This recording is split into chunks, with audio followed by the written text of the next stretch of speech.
अस्सलाम वालेकुम। मैं इब्रार अहमद एडवोकेट उम्मीद करता हूं कि आप सब खैरियत से होंगे।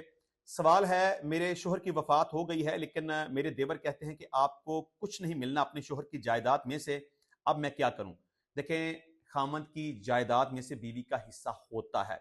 अगर तो आपके बच्चे हैं तो फिर आपको 1/8 हिस्सा मिलेगा। अगर बच्चे नहीं हैं तो 1/4 हिस्सा मिलेगा।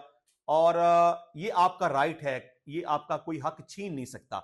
अब दूसरा सवाल यह है कि अगर आपके देवर आपको वो हिस्सा नहीं देते या उसके ऊपर नाजायज कब्जा करके बैठे हुए हैं, तो आपको चाहिए कि उस अपने हिस्से की वापसी के लिए आप अदालत में एक दावा दायर करें। यह दावा 100% आपकी फेवर में डिक्री हो जाएगा और आपका जो भी हिस्सा बनता है वो आपको मिल जाएगा। सवाल है, औरत एक बच्चे की मां हो तो वो घर छोड़कर चली जाए और कहे कि मुझे शहर में प्लाट लेकर दो, मगर खामद में इतनी हिम्मत ना हो, वो गांव में ना रहना चाहती हो। अब मैं अपना बच्चा वापस ले सकता हूं या नहीं? देखिए जी, बच्चा अगर तो छोटा है, आप ये समझ लें कि अगर बेटा है तो उसकी उम्र 7 साल तक है, तो खामद अपनी बीवी से वो बच्चा वापस नहीं ले सकता आम हालात में। हाँ, ये अलग बात है कि मियाँ और बीवी के दरमियान सेपरेशन हो गई है, तलाक हो गई, साबका बीवी ने किसी दूसरी जगह पे निकाह कर लिया, तो तब आप अपने बच्चे की वापसी को क्लेम कर सकते हैं। लेकिन तब भी अदालत सूरत हाल को देखेगी कि उस बच्चे का बेहतर मुस्तकबिल किधर है। ठीक है, हर जगह सूरत हाल डिफरेंट हो सकती है, लेकिन मोटी सी बात यह है कि 7 साल तक अगर बेटा है और 9 साल तक अगर बेटी है तो वो वालदा की कस्टडी में रहेगी। बाप अगर अदालत में जाएगा तो मैक्सिमम अपने बच्चों से मुलाकात कर सकता है, लेकिन उसकी कस्टडी नहीं ले सकता।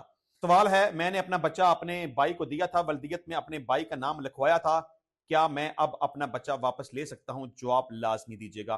देखें जी, आप मुश्किल सूरत हाल में फंस गए हैं। मतलब कि अपना बच्चा वापस लेना अब आपके लिए इतना आसान नहीं है। आप मैक्सिमम क्या करेंगे? आप अदालत में जाएंगे, और जाना चाहिए अगर आप बच्चा वापस लेना चाहते हैं, और अदालत में आप केस फाइल करें और जो डॉक्यूमेंट बन चुके हैं उनकी मनसूखी मांगें आप अदालत से। मसलन हो सकता है कि जिस तरह से आप कह रहे हैं कि बच्चे का बर्थ सर्टिफिकेट बन चुका है, बच्चे का बेफाम हो सकता है बन चुका हो, बच्चे का शनाख्ती कार्ड हो सकता है कि बन चुका हो। ठीक है, और अगर वो स्कूल जाने वाला हो गया है या स्कूल जा रहा है तो स्कूल सर्टिफिकेट उसके नाम से बन चुका होगा। तो ये तमाम चीजें अब आपके खिलाफ हैं।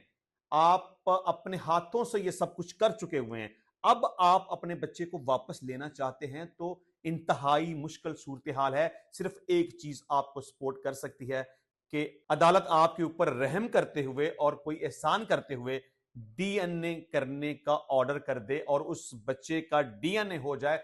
तब ये बात क्लियर हो जाएगी कि वो बच्चा उनका नहीं है जिनके पास है, उन्होंने अडॉप्ट किया हुआ है। लेकिन आम हालात में अदालतें ऐसा नहीं करती। तो अगर तो डीएनए हो गया तो बच्चा आपको मिल सकता है, जिसका अमकान बहुत कम है। लेकिन अगर डीएनए ना हुआ तो बच्चा आपको मिलने का अमकान नहीं है। इंशाल्लाह मिलते हैं नेक्स्ट टाइम नई वीडियो में नए टॉपिक के साथ। तब तक के लिए इजाजत दीजिए। अल्लाह हाफिज।